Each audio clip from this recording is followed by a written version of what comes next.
Radio Sucesos 101.7 FM presenta su noticiero Sucesos con Milton Pérez y Verónica Larrea. Un periodismo libre para una democracia plena. Los hechos y las opiniones de los sucesos que marcan nuestro tiempo.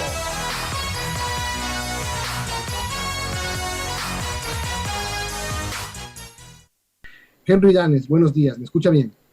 Sí, buenos días, estimado Milton, buenos días. Bueno, el tema de la focalización de los subsidios es quizá de las 10 mesas lo más difícil, que pasa por muchas cosas, incluso algunas ajenas a las decisiones que tengan que tomar en la mesa las partes involucradas. ¿Cómo la ve usted? Sí, buenos días, estimado Milton, un cordial saludo para usted y para la audiencia. Sí, es un tema difícil, el tema de focalización, porque no es nuevo, es un tema que viene acumulándose de los años 90, y entonces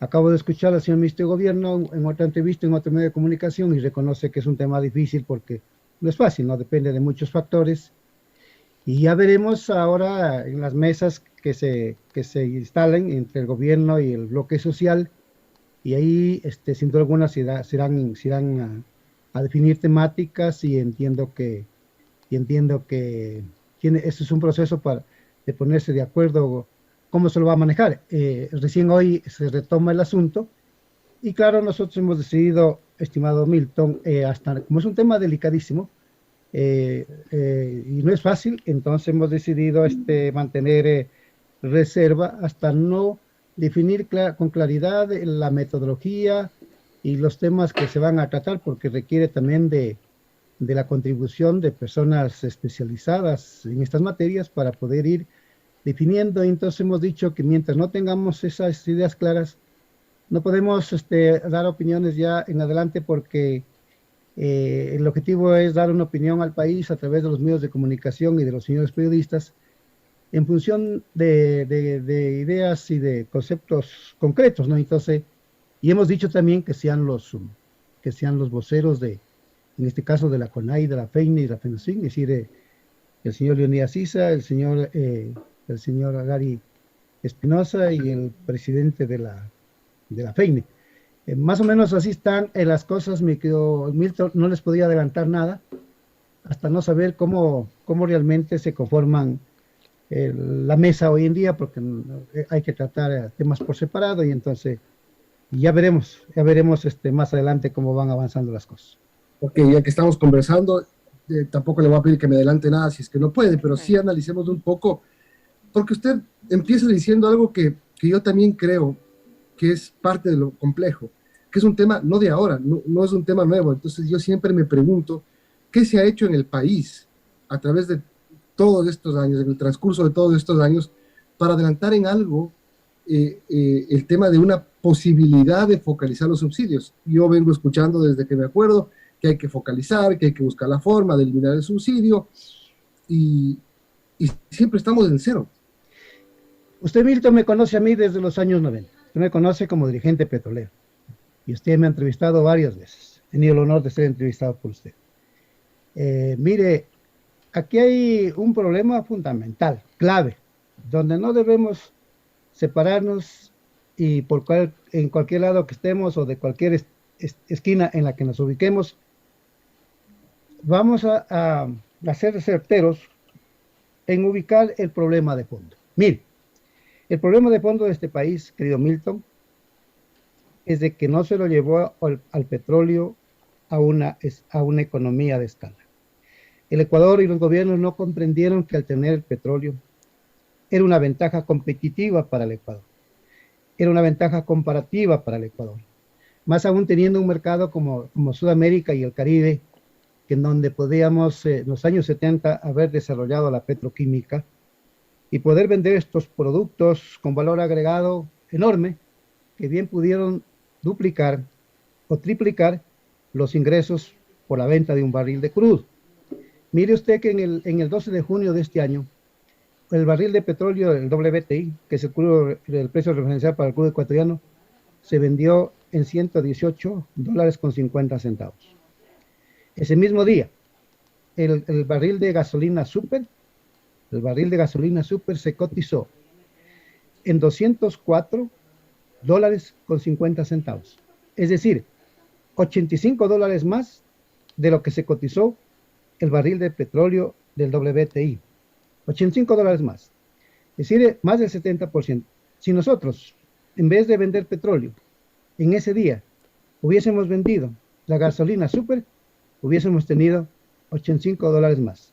Y si a ese petróleo, Bilton, hubiésemos llevado a los lubricantes, todavía los ingresos se hubieran multiplicado a la N potencia. Porque si usted, para su vehículo, querido Milton, ¿cuánto le cobra una mecánica, un taller, para cambiar de aceite del vehículo? Depende de la marca.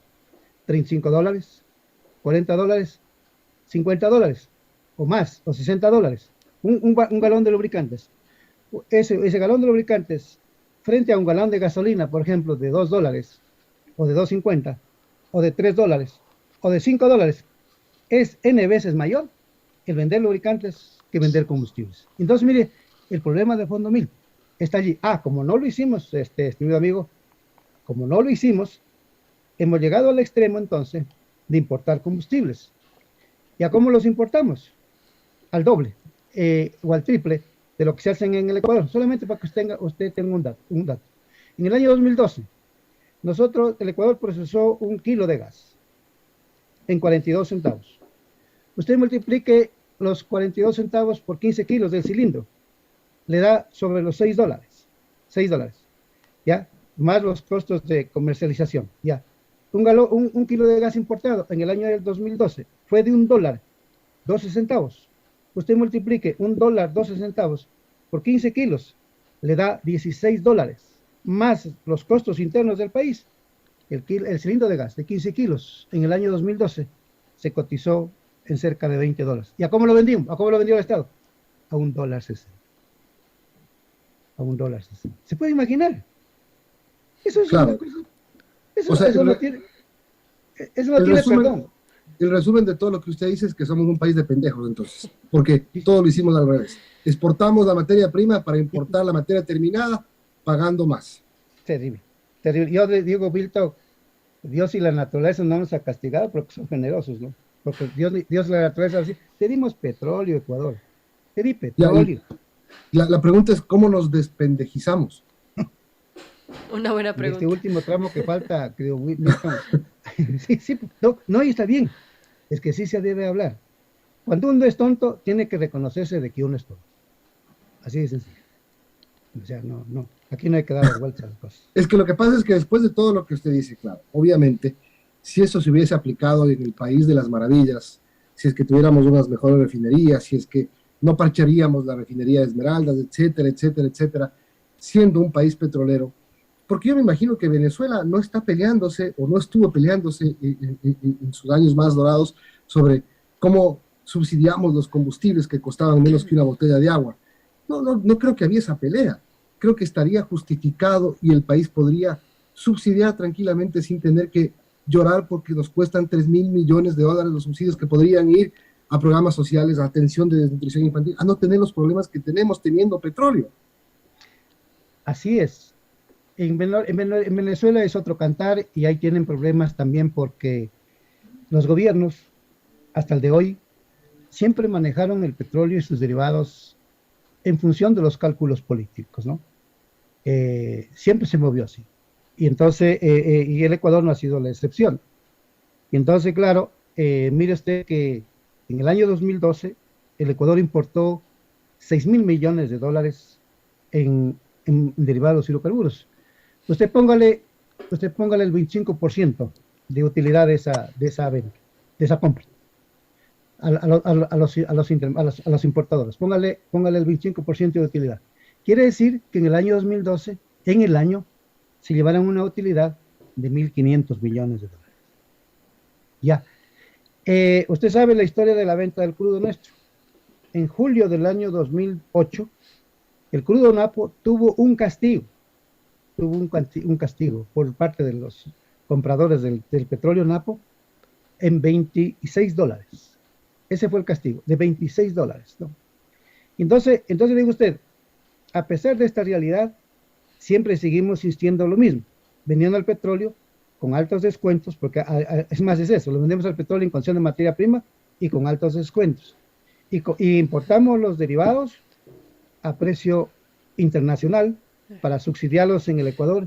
Y en el Ecuador no tenemos una política correcta de precios, de comercialización, de manejo de precios, no la tenemos implementada, no tenemos un gobierno electrónico que controle el despacho de los combustibles, que controle el traslado de los combustibles desde los terminales hacia las estaciones de servicio, ni tampoco tenemos un gobierno electrónico que controle la venta de los productos. Por eso es que tenemos un altísimo contrabando.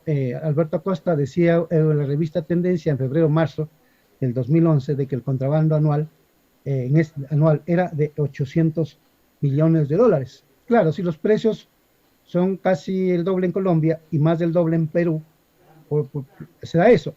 Y el contrabando, Milton, se da.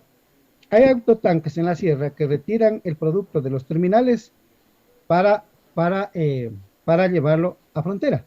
Entonces, aquí es el problema. Y en la costa, los autotanques o tanqueros de combustibles retiran el producto de los terminales y se lo llevan a los puertos. Entonces tenemos el alto contrabando por la vía marítima. Entonces, aquí hay que hacer mucho. Hay que hacer mucho. Lo que siempre dijimos nosotros, desde los años 90, que había que construir una nueva refinería. Pero hoy tenemos ese parque industrial como está. ¿Qué se debería hacer, Milton? ¿Qué se debería hacer en términos racionales, ¿no? Incorporar una tecnología de punta para innovar, el capital fijo de esas 3 plantas, de la que funciona en La Libertad, el complejo industrial Chuchufindi y Esmeraldas. 1. 2. ¿Qué más hay que hacer? Hay que construir una planta que procese el residuo de petróleo de la refinería Esmeraldas, que se genera en más del 50%. ¿Ya? Entonces, teniendo la idea clara, eso hay que hacer. Y lo tercero, ¿qué hay que hacer? Teniendo la idea clara, construir una planta adicional para procesar el tipo de crudo que hoy se transporta por los oleoductos. El tipo de crudo que hoy se transporta por los oleoductos no es de 28 grados API, no es de 29, no es de 30, no es de 31, no es crudo liviano. ¿Qué crudo se transporta por los tubos? De 24 grados API, de 24.5, de 25 o menos de 24. Entonces, por elemental sentido o por sentido común, ¿qué debo hacer? Construir una planta para procesar esos crudos, porque la planta de la refinería Esmeraldas fue diseñada y construida para procesar crudos de 29 grados API, 30 grados API, 31 grados API, en adelante, crudos livianos, no para procesar crudos mezclados. Entonces, por lógica, lo que hay que hacer es eso. Ahora, ¿cómo debo operar? Si yo fuera ministro, ¿qué hiciera? Primero, que si hubiera sido ministro, yo hubiera adjudicado en un año la planta, ¿no? O sea, 6 meses me hubiera demorado para hacer un estudio legal de las empresas, hacer un registro de empresas, hacer las bases técnicas, las bases económicas, ¿no? Inscribir a las empresas constructoras a nivel internacional y terminados los 6 meses, un plazo de 3 meses, licitar a nivel internacional. El gobierno actual ha pasado más de un año y no ha hecho. Y entonces quiere decir que el gobierno actual se maneja en la misma lógica de los gobiernos anteriores. Entonces yo le pregunto al señor presidente Lasso, ¿en qué se diferencia su gobierno en el manejo de los hidrocarburos de los gobiernos anteriores, de los inmediatos anteriores, del señor Moreno, del señor Correa? ¿Cuál es la diferencia? Y acuérdese usted que uno de los objetivos del presidente Lasso es terminar su gobierno, o un poquito más allá de los 25, llegar al 1.000.000 de barriles de producción de petróleo. Y lo que primero pasó en este gobierno es, acuérdese usted, la erosión regresiva del río Coca afectó y tuvimos que bajar la producción y paralizarla, y el paro también afectó y tuvimos que bajar la producción y paralizarla, o paralizar la producción y bajarla. Claro. Mire, Milton, yo trabajé en el sector petrolero 22 años, 17 años en capacitación petrolera, capacitación para exploración, producción, transporte, almacenamiento, refinación y comercialización de los hidrocarburos. Trabajé en auditoría petrolera y en el desarrollo tecnológico de la industria. Mire, yo les he preguntado a los ingenieros geólogos y petroleros sencillas preguntas, elementales preguntas, hasta preguntas ingenuas. Mire, en el año 72, en los años 70, nosotros teníamos una reserva de petróleo por explotar de 6.500 millones de barriles en el subsuelo. A diciembre del año 2021, las reservas en situ, en el subsuelo, comercialmente explotables, se calculaba que estaban en más o menos 1.000 millones de barriles de petróleo. Entonces yo les he hecho las preguntas sencillas a los ingenieros petroleros, a los geólogos, a los geofísicos, a los yacimientos. Señores, si antes que teníamos 6.500 millones de barriles en el subsuelo, no se nos ocurrió impulsar una explotación de petróleo de 1 millón de barriles diarios, ¿cómo es que hoy, que tenemos más o menos 1.000 millones, se nos ocurre decir al país de que vamos a explotar 1 millón de barriles de petróleo por día? Y mire usted que los ingenieros, pregúnteles a los ingenieros, a todos aquellos que hablaban en la campaña electoral, vamos a explotar 1 millón de barriles de petróleo por día. Hoy se han puesto un esparadrapo en la boca. Ya no hablan del millón. Porque la segunda pregunta que les hice, mire, si los yacimientos tienen 50 años de explotación petrolera, los que están en la provincia de Orellana, en la provincia de Sucumbíos, en donde se ha extraído y donde los yacimientos ya no tienen la misma presión para extraer el petróleo del subsuelo y llevar a la superficie, ¿cómo es que vamos a explotar 1 millón de barriles de petróleo por día? A mí me dio la impresión que los ingenieros que hablaban de esto incurrieron lamentablemente en la demagogia política, tema vetado para ellos, ¿no? O tema vedado para ellos, porque ellos son ingenieros. Y ellos no debieron incurrir a esta demagogia y decir vamos a 1 millón de barriles de petróleo por día, a una explotación. No. Ellos lo que debieron decir es de que hay que agregarle valor al petróleo. Yo diría, Milton, no necesitamos incrementar más de 500.000 barriles por día, suficiente con los que tenemos. Y al procesarlos esos 500.000 barriles en el Ecuador, podríamos tener mayores ingresos que explotar 1 millón de barriles de petróleo por día y exportarlo en condición de materia prima con altos castigos. Vamos a un análisis comparativo. Si yo los 500.000 barriles los proceso y saco gasolinas y saco lubricantes, le saco más ventaja, como digo, haciendo bien las cosas en esos 500.000 barriles, explotar el petróleo, en el caso de que eso sea verdad o realidad, a 1 millón y venderlo en esa condición. O peor, Milton. A propósito de usted, a usted lo debe estar escuchando el presidente Lazo y el gobierno. Señores del gobierno, no vayan a renovar los contratos con estos 35 contratos que operan en la Amazonía ecuatoriana. Yo le he dicho al ingeniero Ítalo Cedeño que si yo fuera gerente de Petroecuador o ministro, yo adjudicara el contrato a una sola compañía, como el modelo de contrato que ya tuvimos con Texaco. ¿Y qué es el que nos dio los mayores beneficios? Como ningún otro contrato petrolero lo ha hecho. ¿Qué le dijo Cedeño? Cedeño me decía que él es partidario de 4. No, digo, hermano, mira, con Texaco, ¿qué pasó? Con Texaco había el 62.5%, el 62.5% tenía acciones del Estado. La compañía Texaco tenía el 37.5%. ¿Cuánto pagaba la compañía Texaco del 35.5%? El 87.31% del impuesto a la renta. ¿Cuánto pagan las compañías ahora? 25%. ¿Cuánto nos pagó Texaco de regalías petroleras? El 18%. ¿Cuánto nos pagan hoy las compañías? Cero ingresos de regalías. El Texaco, ¿cuánto pagaba de utilidades a los trabajadores? El 15%. Se cree que ahora pagan las compañías, ya no les pagan a los trabajadores el 15% por esa reforma absurda de Correa, sino el 3%, porque el 12% de las utilidades las entregan a los gobiernos autónomos centralizados de la Amazonía ecuatoriana. ¿Qué nos quedó al final? Mire, Milton, ¿qué nos quedó al final? En 20 años de petróleo, querido amigo, el precio, el costo de producción del barril del petróleo no excedió el 20% de los ingresos por la venta de un barril de crudo. No excedió, señor presidente Lazo, yo tengo los datos y los he publicado. No excedió. ¿Qué pasó en el año 2015 cuando el petróleo se puso a $41? Cuando se puso a $41 el precio de venta y con una tarifa fija que nos dejó el señor Correa de manera absurda de pagarles $35, $41, $37 a las compañías. Bueno, el promedio fue cerca de 33. ¿Cuánto nos quedó en el año 2015? $6. ¿Cuánto incidieron los costos en el precio? En más del 75%. ¿Qué pasó en el año 2016? Al petróleo lo vendimos en cerca de $35. ¿Cuál fue el costo? Cerca de $33, costos fijos. ¿En cuánto incidió los costos del barril del petróleo en el precio? En el 92%. Ese absurdo hemos hecho.